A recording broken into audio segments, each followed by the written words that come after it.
Hello, chess family. It's me, National Master Jesse James, and today we're going to be taking a look at my first round game for the San Antonio City Championship 2022. First round was one of my toughest games. I actually played against one of my great friends, or one of my best friends, Adrian Diaz. And man, he is a very strong and talented chess player. Doesn't put as much work as I'd like him to put into it. He has a lot of other great hobbies that he does. Piano, writing his own music. Obviously, a very strong chess player. He likes biking and many more things. He's actually a very, very funny guy too. But yeah, this was our first round together. It's always hard to play against your friends. At least I find that playing against your friends or playing against students. But yeah, this was a very nice game, and he did not give up the whole time, which I really like that he did that, because sometimes people just give up in the middle game. Never give up, never surrender. Let's take a look at this game. In this game, I'm going to be playing with the black pieces, and Adrian is going to be playing with the white pieces. Here we go.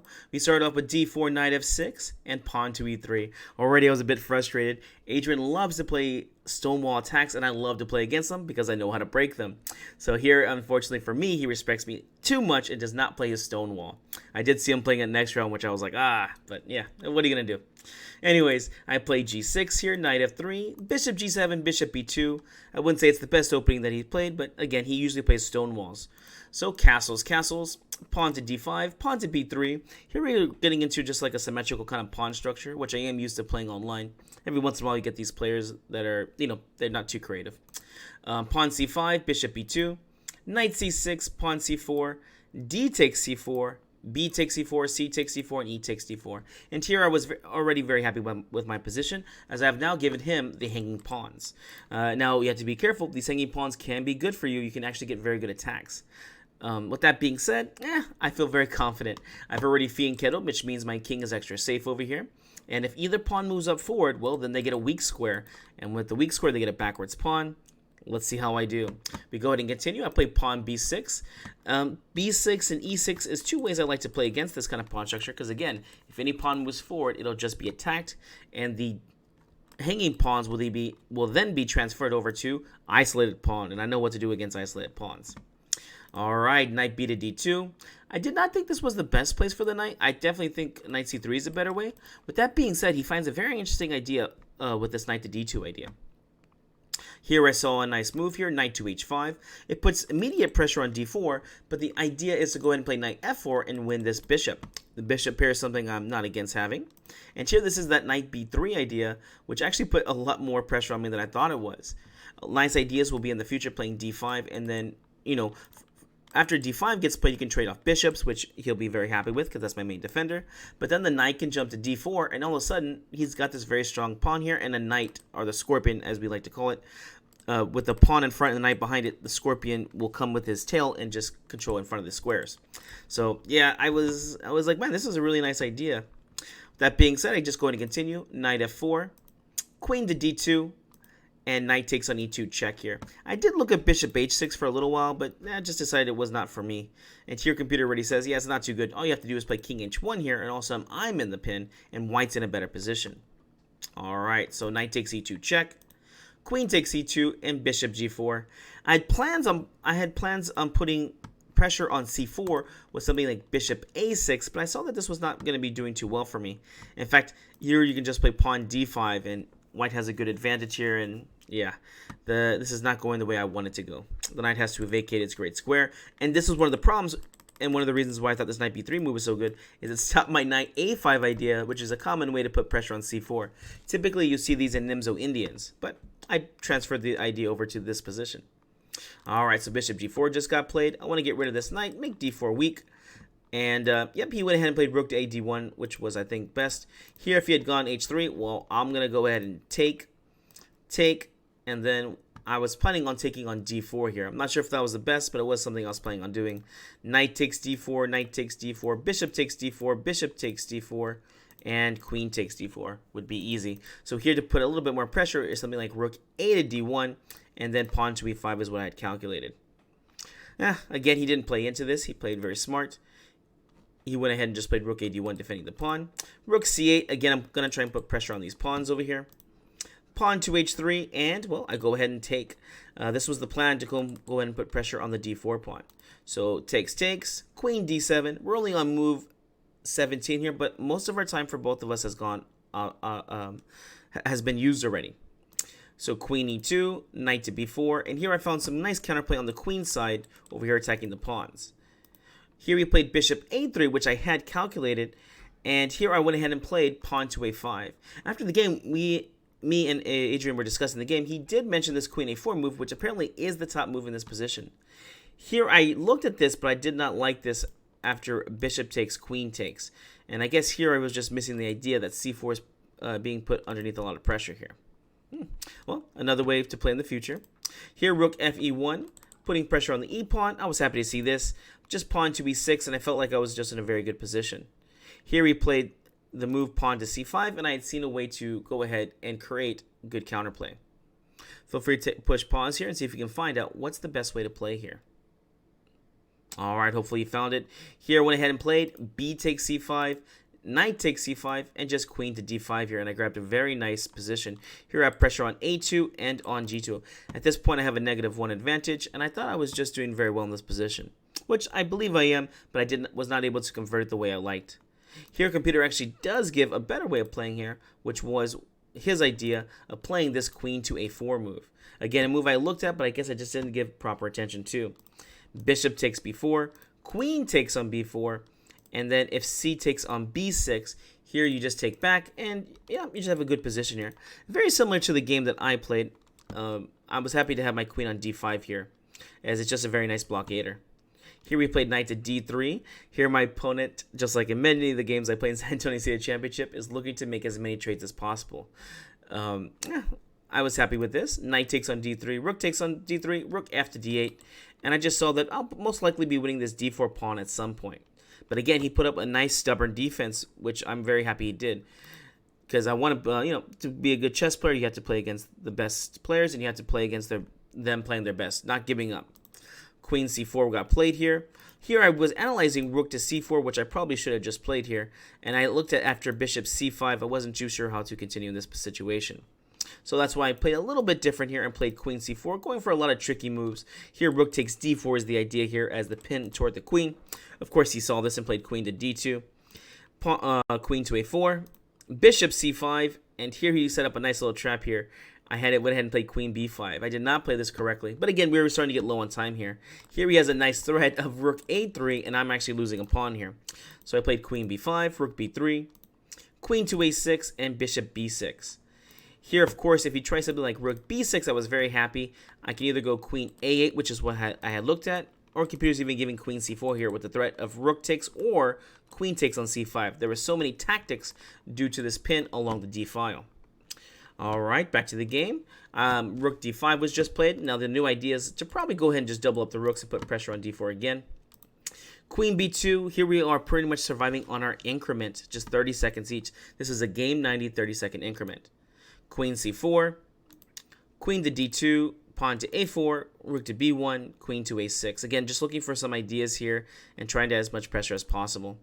Queen f4, pawn h5, bishop c5, and here, queen to c4. Here I missed a very nice move. Can you find it? What do you play here to put the most pressure on your opponent? Here I missed such a simple move. I'm a little embarrassed. Here e5 is just going to be a very good move. As well, you cannot take because then c5 would fall. So you got to move the queen somewhere. Where do you go? Maybe queen e4 would get played.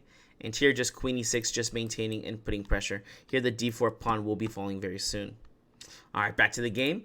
Queen to c4 got played with a nice tricky move of something like rook takes c5 due to the queen hanging. Of course, Adrian's not falling for any of this simple stuff. Queen takes on a2, rook to b8. And here I was very happy as I'm just going to be able to make some trades. Rook takes, king h7, queen e8, and rook f5. Able to defend the pawn and also attack on f2. Again, if you had asked me if I won this game, I would have just said, yeah, of course I won this game. I'm up an extra pawn, and I have an extra pass pawn over here on the rim. And, I just got this weak d4 pawn here. Again, to my opponent's credit, he keeps making moves that are giving himself active, that's giving him an active game. Here he put a very nice move, pawn to d5. It gives up the pawn but opens up the position, and I have to be very careful already. Pawn takes, pawn to g4. I do want to say here I was analyzing which way I should take. Pawn takes to me made the most sense as I made an extra pass pawn. and this opens up to defend on the f2. Of course, if you played something stagnant like rook to f1, well, this is just more easier for me to win, because then I can play something like queen c4 and then start looking to push the pawn again. And obviously with the rook bad, the queen's bad, the bishop's bad, when all your pieces are bad, only bad things happen, right? So I like the way that he played. He gives up the pawn, but again, he is getting active position. And now after pawn takes d5, he played this really nice move of g4. And again, although this is technically losing, it's giving him the best chances to create complications. Remember, in worse positions, make complications. Here I traded, rook f4, king g2, and then took on g4 check here, and king f3. Here I'm forced to play rook to h4, f7 will fall, but I'd seen that this was still doing very well. He took on f7, and here I played rook to h5 with a simple threat of rook to f5 check here, and also again just looking to keep adding pressure and maybe getting ready to push pawns in the future. Here he played a very nice tricky move, again with us very low on time, rook to h1. And here computer's already saying, yes, no, this is just an easy win here, but I challenge you to find the idea. What do you play here as black? Should we take this pawn? Should we take this rook and just get a good game? By the way, if you do take, you must find out the idea here, which is to play bishop f8. How would you stop bishop f8 here? All right, hopefully you push pause. I'll be recalculating it. Here, after rook takes h1, bishop to f8. What do you play here to stop it? Here I was having a hard time because I was seeing that I was running out of checks here. Here you just play the simple queen to b3 check, king g2, queen h3 is just check and mate. And anything else here, for instance, if you play something like king e2, then you go queen d1 check, king e3, and basically you're just going to be able to guard everything. Here you could just go for checkmates too. Unfortunately, due to my low time, I was not able to figure this out. So I just went ahead and played rook takes, king takes, and then queen check here, which is still winning -6, but of course, who doesn't want a free piece here? King g1, and again, here I made some repetitious moves because I'm trying to gain a little extra time on the clock with my increment. Remember, each move I make, I get extra 30 seconds. So check, check, check, check, and then queen f5 here. I was running out of ideas and trying to find the right idea.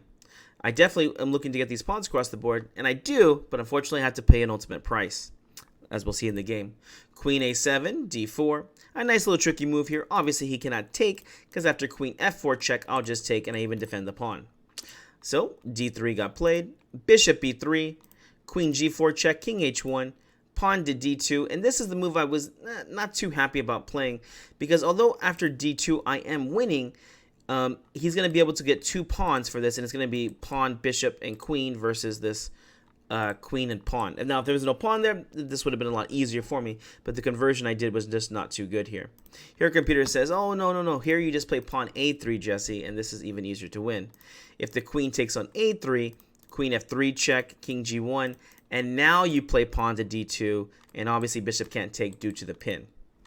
Again, these moves I might be able to find, but low on the clock, it is very hard to convert this for me. So here he went ahead and just took on d2. After I played pawn to d2, bishop takes, queen check, and queen takes, and then queen takes. And here I was trying to find the right idea, and unfortunately in a little bit I just make a silly blunder. And again, I'm so happy he kept playing here and kept putting on pressure, because this is what you're supposed to do at the highest level, right? Never give up and keep playing, because your opponent under pressure can make mistakes. Queen check, king f1, queen h5, king g2, king h6. Here we're still searching for the idea. Queen e8, queen g4 check, bishop f4, queen e4, queen f5. Here f2 is the idea, and here I had just formulated the right idea here, which was I can actually just trade off and go to a winning king and pawn endgame. Unfortunately, I did not feel very confident in the idea just to play it right away here, but here you can simply just go queen takes, bishop takes, king h5. Again, this is pretty move by move. But I feel confident now. Again, at that time, I didn't want to take the gambit. If it was a regular game, maybe it would have been a little bit easier for me to find. But this was a city championship, and I'm trying to win as many championships as possible. This was my 7th win in this tournament. So I'm trying to beat out Shelby Anderson, who is at 11. So I'm trying to get to 12. So I didn't want to take any chances if need be. With that being said, because I did not play correctly, I didn't go for the win, I went ahead and drew this game. After the simple king f1, queen f3, white to move. Can you find it? It didn't take Adrian long. He was more than happy. He went ahead and played queen d2 check and took my bishop, and the game became drawn very easily after that. Again, kudos to my opponent not giving up. It's very important that I get these kind of games in, and I'm happy that he kept fighting and did not lose his stride. All right, guys, hope you enjoyed this personal game of mine. We'll see you in the next one.